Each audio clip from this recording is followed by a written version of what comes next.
Tagilid man ang takbo ng Creamline Cool Smashers kamakailan, mula sa pagkatalo sa PVL Finals kontra Petrogas hanggang sa pagkapwesto sa ikawalong pwesto sa AVC Women's Champions League. Isang chismis ang mas lalong gumulo sa mundo ng volleyball. Ang possible na pag-alis ni Coach Sherwin Meneses bilang head coach ng Cool Smashers. Ayon sa mga kumalat na usap-usapan sa social media, papalitan daw si Meneses at ang ipapalit ay walang iba kundi si Alaysa Valdez bilang playing head coach. Pero bago pa tuluyang maniwala ang volleyball fans sa haka-haka, mismong si Coach Sherwin na ang pumukpok ng linaw sa issue.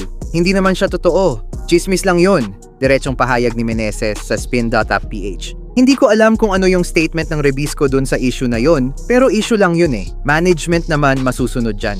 Sa ngayon, wala raw kahit anong opisyal na pagbabago sa coaching staff ng Creamline. Kaya kalma lang, mga besh. Ang winningest club sa kasaysayan ng PVL ay nananatiling intact at si Coach Sherwin pa rin ang boss sa bench. As of now, wala namang ganong issue din sa team. Dagdag pa ng veteran tactician. Ang tanging goal daw ng team ngayon ay ang makapagpahinga matapos ang 6 na buwang sunod-sunod na laban sa PVL at AVC.